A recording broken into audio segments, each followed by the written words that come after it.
এক চাষা গেছে ভোট দিতে, বলছে আপনি কি জন্য আছেন? তো বলছে ভোট দিতে।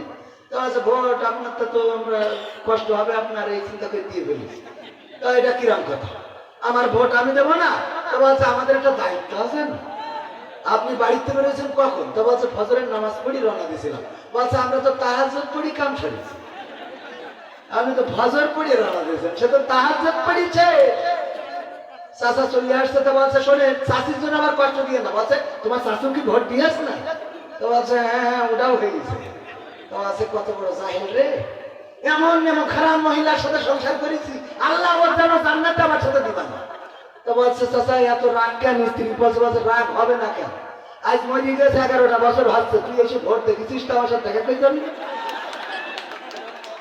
তুই এসে ভোট দিয়ে গেলি, তা আমি বুড়ো কোন হালতে আসি না আসি তুই খোঁজ নিবি না।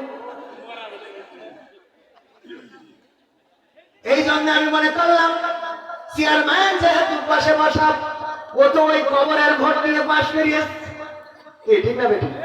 ও মা মুনাজাতের সময় বলে হুজুর গো খালেদা জিয়া অসুস্থ, একটু দোয়া করে দেন। আমি বললাম কেমনে কি? কয় আমি বিএনপি চেয়ারম্যান। আল্লাহ তার নেক দান করুন। দেশে বিভিন্ন রকম ঝামেলা চলছে না চলছে না? প্রতীক নিয়ে ঝামেলা, ভোট নিয়ে ঝামেলা, গণভোট নিয়ে ঝামেলা, জাতীয় ভোট নিয়ে ঝামেলা, নির্বাচন কমিশন নিয়ে ঝামেলা, উপদেষ্টা নিয়ে ঝামেলা, প্রধান উপদেষ্টা নিয়ে ঝামেলা, তারপরে দল বেদল ঐক্য অনৈক্য সব কিছু নিয়ে এখন ঝামেলা আছে না নাই? বাবা তোমার দরবারে সব পাগলের খেলা, হরেক রকম পাগল দিয়া মিলাইছো মেলা, হরেক রকম পাগল দিয়া মিলাইছো মেলা। বাবা তোমার দরবারে সব পাগলের খেলা, বাবা তোমার দরবারে সব পাগলের খেলা। ইস্যুর পরে ইস্যু আসে, কত ইস্যু আসে পাশে, ইস্যুর পরে ইস্যু আসে, কত ইস্যু আসে পাশে। তদন্ত করিতে গিয়ে ফুরাইছে বেলা, তদন্ত করিতে গিয়ে ফুরাইছে বেলা। বাবা তোমার দরবারে সব পাগলের খেলা, বাবা তোমার দরবারে সব পাগলের খেলা। সালমান শাহ মারা গেছে আজ 30 বছর আছে। কয় বছর? 30 বছর পরে আবার সেই মামলার তদন্ত আছে। এ বেলা ফুরানো তো ফুরানো, এমন অবস্থা যে কিয়ামত দেখি যাবে তার মনে তদন্ত শেষ হবে। ঠিক না বেঠিক? বাবা তোমার দরবারে সব পাগলের খেলা। টেলিভিশন টকশোর মাঝে কত বিজ্ঞানী টেকো আছে, এখন আবার টকশোয় খুব দাম। আম জনতার পার্টি বলে একজন তার সাধারণ সম্পাদক, নাম কি? আম জনতার পার্টি, নাম কি ওর? তারে কি নাম? আমি বলি আম জনতার পার্টি না, ও তো আসলে আম বিক্রেতার পার্টি। ও আম বেচে, জানেন কি না? জানেন আপনারা? আম বেচে। আর এখন লেগেছে এমন ভাবে, মানে মনে হচ্ছে যে কি এক, আরে তুই আম বেশি খাইস ওইটা বেশি খাই, মনে হয় বোঝা গেছে। ওই যারা দাড়িওয়ালা টুপিওয়ালা ওর থেকে আম কেনে না, এই জন্য মিজাজটা খারাপ হয়েছে বেশি। টেলিভিশন টকশোর মাঝে কত বিজ্ঞানী টেকো আছে, আসলেতে ওরাই হলো শয়তানের চেলা, আসলেতে ওরাই হলো শয়তানের চেলা। বাবা তোমার দরবারে সব পাগলের মেলা, বাবা তোমার দরবারে সব পাগলের খেলা। আলেম ওলামা দেখলে কেহ জলে ওদের, জলে কতক লোকের দেহ, এরকম আছে না নাই? আলেম ওলামা ওই যে রাজশাহী, চাকসু, চাকসু, টাকসু, রাকসু এইসব জায়গায় প্রধানশীল নারীরা যখন বুরকা পরি শপথ নিচ্ছে, তখন কিছু লোকে চলতেছে।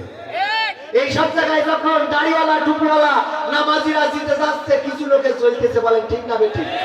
যখন ঢাকা বিশ্ববিদ্যালয়ে মাদক সেবন যারা করে, গান জুটে, ভব ঘুরে, এদেরকে প্রবেশ নিষিদ্ধ করেছে, দোকানগুলো উচ্ছেদ করেছে, ক্লিন করতে চেয়েছে ঢাকা বিশ্ববিদ্যালয়, তখন কিছু কিছু লোকের চেতনা জেগে উঠেছে। ওই চেতনাবাজরা আসলে চেতনাবাজ নয়, গান জুটে, ইয়াবাখোর, ফেন্সিখোর, মদখোর। আর নারী যদি হয়, পর পুরুষে আসক্ত নারীগুলো, এদের এখন জ্বলা শুরু হয়েছে। বলেন ঠিক না বেঠিক? আলেম ওলামা দেখলে কেহ চলে কতক লোকের দেহ, বুঝবে ওরা বেলা যখন হবে অবেলা, বুঝবে ওরা বেলা যখন হবে অবেলা। বেলা বেলা হয়, বোঝেন তো? এই গানের মেলা ব্যাখ্যা মানে মরে যাওয়ার পরে লাগে কার কথা কয় না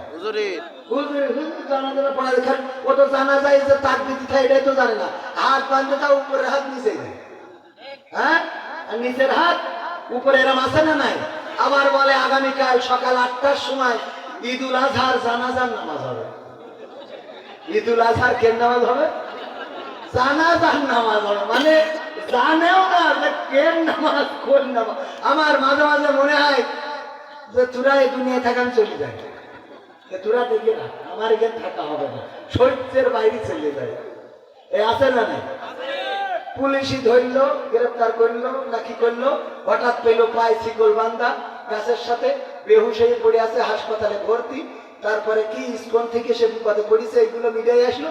হঠাৎ করে দেখি পরের দিন খবর উঠে গেল, বছর নিজে নিজে মনে চাইছে তাই গেছে, মনে চাইছে তাই শিকল কিনেছে, মনে চাইছে তাই পায়ে ভেঙে, মনে চাইছে তাই শুয়েছিল বেহুশ হয়ে, ওর মনে চাইছে তাই বেহুশ হয়ে গেছে। এ সহ্য না করে পারবেন কি করে? এগুলো ঘটছে না, ঘটছে না।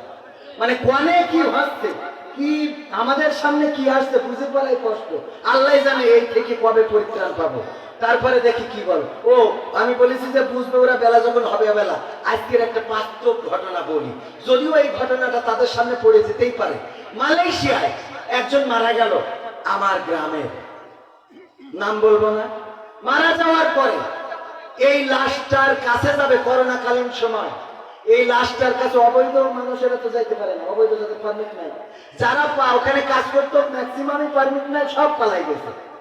আমি সেখানে গেলাম, যে সেই লাশটারে আমি নিজে পুলিশ ডেকে নিয়ে এই লাশটারে নিয়ে গেলাম থানায়, তারপরে হাসপাতালে ডিপ ফ্রিজে, তারপরে তার টিকিটের ব্যবস্থা করে লাশটা দেশে পাঠালাম। তার ছেলে আবার পরবর্তীতে মালয়েশিয়ায় গেছে, যে বিদেশ থেকে ছুটি দিয়ে এসেছে, এসে আজকে তার গায়ে হলুদ, কালকে তার বিয়ে। আলহামদুলিল্লাহ আমার দাওয়াত দিয়েছে, আবার মনে করেন না যে দাওয়াত দেয়নি বলে হুজুর রাগ করি বলছে। আমার দাওয়াতও দিয়েছে বরযাত্রীর, এমনকি আমি আজকে এখানে আসার আগে সেই বাড়ি থেকে 1 প্লেট ওই যে গায়ে হলুদের ক্ষীর রান্না পর্যন্ত বাড়ি পৌঁছে দিয়েছে, 1 চামচ খেয়েও আছে। কিন্তু এই কথা কেন বলছি? যার বাবার লাশ আসলো মালয়েশিয়া থেকে, আজকে তার গায়ে হলুদ, কালকে তার বিয়ে, অন্তত মনে করা উচিত ছিল মালয়েশিয়া থেকে আসলাম, আমার বাবার তো লাশটা এসেছিল, আজকে এই বিয়ের দিনটা একটু আল্লাহর স্মরণ করি, একটু হুজুরদের ডেকে নিয়ে আসি, একটা দোয়া মাহফিল করি, বা একটু দোয়া করি, অথবা বাবার কবরটা জিয়ারত করি। ও বাবা, ডিজে ভাড়া করে নিয়ে বাড়ি দিচ্ছে, তো আমার পালঙ্গ কাটতেছে, দে বাড়ি, দে বাড়ি কুপান দেশ, মানে এখনো সেই শুনে আসলে আজান হাতটা বন্ধ করার মধ্যে নেই। আমি চিন্তা করলাম যে এই বকা দেবো কি করে, আমারও দাওয়াত দেখাই জানা, আমারও দাওয়াত এখন যে এই বকি কি করে। এবার যখন ক্ষীর দিয়ে গেল, আমি মনে মনে কাছে যাক ভাগ্য ভালো আমি যাইনি, গেলে ক্ষীরটা দিতে না।